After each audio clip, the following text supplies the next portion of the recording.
Hello everyone, तो आप सभी का स्वागत है मेरी YouTube channel study orbit by PT में। तो मैं बहुत समय के बाद जो है वीडियो बना रही हूँ, तो इसके बाद शायद मैं कंटिन्यू करूँ। तो सबसे पहला आज का मेरा जो टॉपिक है वो भूकंप से रिलेटेड है, जो कि हमेशा ही कॉम्पिटिटिव एग्ज़ाम में इसका एक ना एक क्वेश्चन आता ही है। तो ये आपके लिए बहुत ही ज़्यादा महत्वपूर्ण है। तो इसमें मैंने कुछ भूकंप से रिलेटेड कुछ महत्वपूर्ण एमसीक्यू लाए हुए हैं। तो सबसे पहले हम भूकंप का अर्थ समझेंगे कि भूकंप होता क्या है। तो चलिए वीडियो को स्टार्ट करते हैं।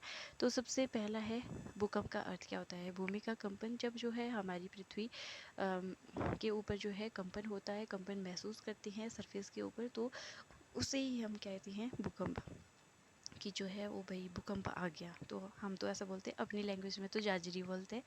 तो फिर आता है हमारे पास जो है भूकंप की प्रॉपर डेफिनेशन क्या है, कैसे आता है, क्यों, कौन कौन से रीजंस होते हैं। तो चलिए स्टार्ट करते हैं कि भूमि के भीतर होने वाली कंपनियां लिखा है, सॉरी यहाँ पर कंपन आना था, हलचल से होता है और पृथ्वी की सतह पर अचानक तेज हलचल होने के कारण पृथ्वी की आंतरिक ऊर्जा बाहर निकल जाती है।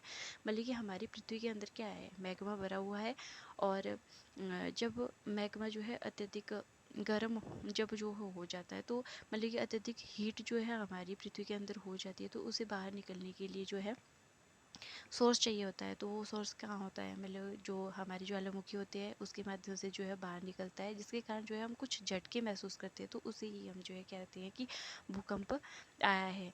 तो जो है जिसकी वजह से क्या होता है, भूकंपीय तरंगों का निर्माण होता है। इन तरंगों के बारे में हम जो है इसमें पढ़ेंगे कि कौन कौन सी तरंगे होती है। मुख्य रूप से 3 प्रकार की तरंगे होती है, जैसे ये प्राइमरी वेव होगी, सेकेंडरी होगी, लव वेव होगी। इनके बारे में हम बात करेंगे। तो चलिए सबसे पहला क्वेश्चन की बात करते हैं। सबसे पहला क्वेश्चन है हमारे पास, जो है सबसे पहला क्वेश्चन है, भूकंप और उससे जुड़ी तरंगों के अध्ययन को क्या कहा जाता है। मतलब कि जो भूकंप है और उससे जुड़ी हुई तरंगे हैं, उसके अध्ययन को हम क्या कहते हैं। तो इसका जो है सही आंसर है, उसे हम जो है सिस्मोलॉजी कहते हैं। मतलब कि जब भी अध्ययन की बात आएगी तो लास्ट में क्या लगा होगा, लॉजी लगा होगा। जैसे कि जियोलॉजी है, जियोलॉजी का मतलब क्या होता है, जियो का अर्थ होता है भू, और लॉजी का मतलब होता है अध्ययन करना। मतलब कि जो हमारी पृथ्वी है उसकी संरचना के बारे में, उसके खनिजों के बारे में जब हम अध्ययन करते हैं तो उसे ही हम जो है जियोलॉजी कहते हैं। वैसे ही जो है भूकंप और इससे जुड़ी हुई जो है तरंगों के अध्ययन जब हम करते हैं तो उसे सिस्मोलॉजी कहते हैं। ठीक है, नेक्स्ट क्वेश्चन है हमारे पास, क्वेश्चन नंबर सेकंड, भूकंपीय तरंगों को मापने और रिकॉर्ड करने वाले यंत्र को क्या कहा जाता है। मतलब कि जिसमें हम भूकंप की तरंगों को, जो कि एस वेव होती है, बी वेव, लव वेव होती है, उनको जो हम रिकॉर्ड करते हैं, तो वो कौन सी यंत्र के द्वारा जो हम उसको रिकॉर्ड करते हैं। तो इसका सही आंसर होगा जो है सिस्मोग्राफ। जैसे कि सिस्मोलॉजी जो है भूकंप का अध्ययन होता है, वैसे ही जो है यंत्र कौन सा होता है, सिस्मोग्राफ, जिसके पीछे जो है ग्राफ लगा होगा, सिस्मोग्राफ, वो जो है यंत्र होगा, और जिसमें लॉजी लगा होगा उसका मतलब होगा अध्ययन करना। ठीक है, तो नेक्स्ट थर्ड क्वेश्चन है हमारे पास, मुख्य रूप से भूकंपीय तरंगे कितने प्रकार की होती है। तो मैंने आपको वीडियो के स्टार्टिंग में भी पहले बोला कि कितनी टाइप की होती है। तो 3 टाइप की होती है। कौन कौन सी, प्राइमरी वेव होती है, सेकेंडरी होती है, और लव वेव होती है। सबसे पहले आती है हमारे पास प्राइमरी वेव, जो कि कम नुकसान करती है, और इन्हें जो है प्राथमिक तरंगे भी कहा जाता है। और जो है अगर इनकी औसत गति की बात की जाए तो इनकी औसत गति जो है 8 किलोमीटर प्रति सेकंड जो है इनकी औसत गति होती है। और इनकी खास बात ये है कि ये जो है ठोस, द्रव और गैस, ठोस, द्रव और गैस तीनों माध्यमों से होकर गुजरती है। अगर आपसे क्वेश्चन करें कि ऐसी कौन सी वेव है जो कि तीनों माध्यमों से होकर गुजरती है, तो इसका सही आंसर होगा कौन सी वेव, प्राइमरी वेव, जो कि तीनों माध्यम से होकर गुजरती है। और सबसे कम नुकसान भी कौन सी वेव करती है, जो हमारे पास प्राथमिक तरंगी होती है, वही जो है सबसे कम नुकसान भी करती है। और इसके अलावा इन तरंगों को क्या कहा जाता है, अनुदैर्ध्य तरंगी कहा जाता है। अनुदैर्ध्य तरंगी मतलब कि लॉन्गिट्यूडनल वेव्स कहा जाता है। क्यों कहा जाता है, क्योंकि ये जो है आगे मतलब कि बढ़ते हुए इनके जो कण होते हैं एक दूसरे को जो है जैसे वेव जो आगे बढ़ती है, इनके कण जो है आगे पीछे जो है दौड़ते रहते हैं और एक दूसरे को धक्का देते रहते हैं आगे बढ़ने के लिए। तो इसे जो है अनुदैर्ध्य तरंग कहा जाता है। मैंने शॉर्ट में समझाया, तो अगर नहीं समझ आएगा तो मैं बाद में समझा दूँगी। इतना याद रखिए कि अनुदैर्ध्य तरंगे जो है ऐसी होती है। लॉन्गिट्यूडिनल वेव्स किसे कहा जाता है, तो वो जो है पी तरंगों को कहा जाता है। जैसे जो है ध्वनि जो है गति करती है, वैसे ही ये जो है गति करती है और ये तीनों माध्यम से होकर गुजरती है। और ये तरंगे ऐसी तरंगे होती है जो कि सबसे पहले अधिकेंद्र तक पहुंचती है। अगर अधिकेंद्र की बात करें, अधिकेंद्र क्या होता है? अधिकेंद्र वो पॉइंट होता है जहाँ पर सरफेस का वो पॉइंट होता है जहाँ पर हम जो है सबसे पहले भूकंप के झटकों को महसूस करते हैं, उसे ही हम अधिकेंद्र कहते हैं। क्या कहते हैं? अधिकेंद्र कहते हैं। मतलब कि ये यहाँ से भूकंप आया, ये जो हमारी पृथ्वी है और ये जो है पृथ्वी के ऊपर का पॉइंट है और यहाँ पर जो है हमारा, मान लो भूकंप का निर्माण यहाँ पर हुआ, जब जो है इसके ऊपर से दे जो ये पॉइंट होगा, इसे ही जो हम क्या बोलेंगे? अधिकेंद्र बोलेंगे। ठीक है, तो इसमें सबसे पहले कौन सी वेव पहुँचती है? तो पी वेव पहुँचती है। नेक्स्ट आता है हमारे पास जो है सेकेंडरी, दूसरी जो वेव आती है हमारे पास सेकेंडरी वेव आती है, जिसे कि द्वितीयक तरंगी भी कहा जाता है। अगर इसे जो इसकी जो है अगर औसत गति की बात की जाए, औसत गति की बात की जाए तो कितनी है? 4 किलोमीटर प्रति सेकंड की स्पीड से जो है ये आती है। यह केवल जो है ठोस माध्यम में होती है। मतलब कि इसका याद रखना, ये कौन से माध्यम में होती है? ये केवल जो है ठोस माध्यम में ही जो है गुजरती है। मतलब कि ये द्रव से होकर नहीं गुजरती है, ख़त्म हो जाती है। ठीक है, तो इन तरंगों से जो है इन तरंगों से क्या होता है? औसत क्षति होती है। मतलब कि पी तरंगों से थोड़ी ज़्यादा क्षति जो है इन तरंगों से होती है। जितने जो है कम सेकंड में जो है तरंग, जितनी कम गति, मतलब कि जितनी कम जो है, मतलब कि जितनी कम मतलब कि इनकी स्पीड होगी, जैसे कि 1 सेकंड 2 सेकंड, उतना ज़्यादा जो है वो नुकसान करेगी। जितनी ज़्यादा जो है सेकंड हो, उतना ज़्यादा जो है कम नुकसान करेगी। ठीक है, ये चीज़ आपने याद रखनी है। तो एल वेव की अगर बात की जाए तो इसे जो है लव वेव भी कहा जाता है। और साथ साथ हाँ, एस जो वेव होती है इसे जो है अनुप्रस्थ तरंगी भी कहा जाता है, मतलब कि ट्रांसवर्स वेव्स भी कहा जाता है। ठीक है, ट्रांसवर्स वेव भी कहा जाता है। जैसे कि जो है सांप कैसे चलता है, ऐसे ऐसे, तो वैसे ये चलती है और इनकी जो कण होते हैं मतलब कि 90 डिग्री के ऊपर जो है लंबवत जो है ऊपर की ओर उठते हैं, तो इसे जो है ट्रांसवर्स वेव्स कहा जाता है। अगर अब हम बात कर रहे थे एल वेव्स की, ये जो है ये जो है बहुत ज़्यादा जो है नुकसान करती है। इनका नाम जो है एल वेव इसलिए पड़ा है, लव वेव इसलिए पड़ा है क्योंकि इनकी खोज जो है किसके द्वारा की गई थी? HD लव के द्वारा जो है इनकी खोज की गई थी, इसलिए इनको जो है लव वेव्स भी कहा जाता है। और ये जो है सबसे ज़्यादा जो है तबाही करती है, विनाशकारी होती है।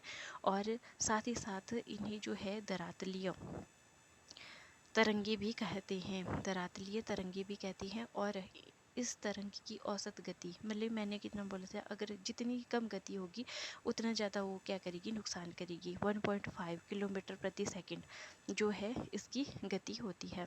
और ये भी एस वेव की तरह जो है अनुप्रस्थ तरंगी होती है।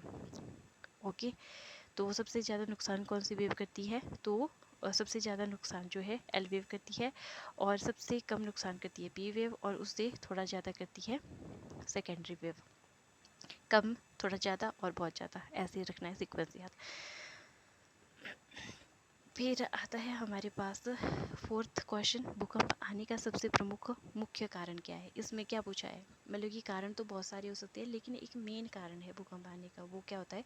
जब हमारी टेक्टोनिक प्लेट्स जो है आपस में टकराती है, तो उसके कारण जो है क्या होता है? भूकंप उत्पन्न होता है। क्योंकि पृथ्वी के अंदर जो है मैग्मा हिलता रहता है, जिसके ऊपर जो हमारी प्लेट्स होती है वो जो है इधर उधर जो है दौड़ती रहती है आराम आराम से। ऐसा तो नहीं जल्दी दौड़ती है, मतलब कि आराम आराम से जो है हिलती रहती है, जिसकी वजह से जो है भूकंप आते हैं। तो ये जो है सबसे मुख्य कारण है। इसके अलावा जैसे कि ज्वालामुखी का फटना हो गया, ये जो है जैसे कि ज्वालामुखी का फटना हो गया, सॉरी गलत लिख दिया, जैसे कि ज्वालामुखी का फटना हो गया, मुखी का फटना हो गया। और साथ में जो है जैसे जो है हम क्या बनाते हैं, बांध वगैरह बनाते हैं, तो उसकी वजह से भी आता है। भूकंप मतलब कि अनेक कारण हो सकते हैं। तो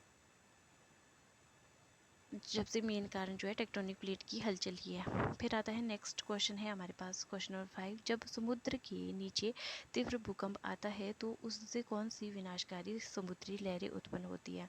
तो उसके कारण कौन सी लहरें उत्पन्न होती है? तो सुनामी उत्पन्न होती है, मतलब कि बहुत ज़्यादा बड़ी बड़ी लहरें उत्पन्न होती है।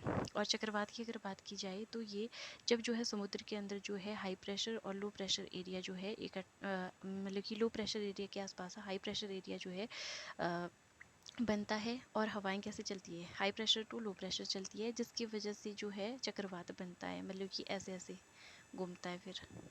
और ये जो मतलब कि ये मुड़ती है किसकी वजह से? जो पृथ्वी का कोरियोलिस बल होता है उसकी वजह से जो है घूमती है। तो नेक्स्ट है हमारे पास क्वेश्चन नंबर 6। रिएक्टर स्केल पर मुख्य रूप से क्या मापा जाता है? अगर रिएक्टर स्केल की बात की जाए, रिएक्टर स्केल जो है भूकंप की ऊर्जा और परिणाम को जो है मापता है। रिएक्टर स्केल जो है सिस्मोग्राफ के अंदर जो है 3 स्केल होते हैं, जिसमें कि रिएक्टर स्केल भी एक है। रिएक्टर स्केल की अगर बात की जाए तो इसमें जो है 1 से लेकर 9 तक इकाई के अंक होते हैं, और प्रत्येक अंक मतलब कि जितना ज़्यादा अंक होगा, 1 से अगर 2 हो गया तो इसका मतलब है कि 10 गुना ज़्यादा या अधिक, मतलब कि 10 गुना अधिक जो है क्या हुआ है? भूकंप मतलब कि जो है विकसित हुआ है, या 10 गुना ज़्यादा जो है वो मतलब कि उतना ज़्यादा नुकसान होगा जितना ज़्यादा ये ऊपर बढ़ेगा। ठीक है, इसके अलावा भी है 3 स्केल बताए। पहला तो हो गया रिएक्टर स्केल, दूसरा हो गया हमारे पास, पहला हो गया रिएक्टर स्केल, सेकंड आता है हमारे पास जो है मर्केलो स्केल, जिसे कि वैज्ञानिकों के द्वारा जो है प्रमाणित नहीं किया जाता है। और थर्ड है हमारे पास Rossi Forel scale, Rossi Forel फे राशि फेरल स्केल, जिसका अगर बात करें इसमें जो है मापन जो है कितने से कितने तक होता है? 1 से लेकर 11 तक होता है, और रिएक्टर स्केल में 1 से लेकर 9 के बीच में होता है। और प्रत्येक स्केल के मतलब कि प्रत्येक इकाई के बढ़ने के साथ साथ जो है 10 गुना अधिक जो है उसकी तीव्रता होती है।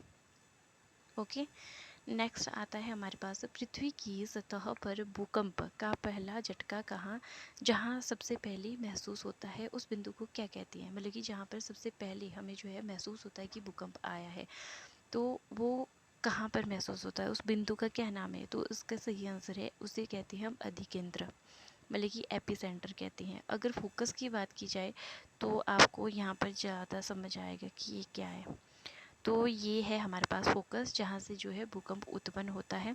और जब जो है इसकी जो एस तरंगी पी तरंगी जो ऊपर उठती है, सबसे पहले मैंने क्या बोला था? अधिकेंद्र पर जो हमें महसूस होती है वो कौन सी तरंगी होती है? वो हमारे पास जो है जो प्राइमरी वेव्स होती है वो हमें महसूस होती है। और अधिकेंद्र ही वह स्थान होता है जहाँ पर हमें सबसे पहले जो है भूकंप महसूस होता है। और ये यहाँ पर जो है दर्शाई गई हैं पी वेव्स और एस वेव्स। और पी वेव जो है सभी माध्यमों से होकर गुजरती है, ठोस तरल गैस से होकर गुजरती है, और जो सेकेंडरी वेव होती है वो केवल ठोस से ही होकर गुजरती है। इस बात को आपने याद रखना है। तो आज के लिए बस इतना ही, और आई होप आपको क्लास अच्छी लगी होगी। तो मिलते हैं नेक्स्ट वीडियो में, तब तक के लिए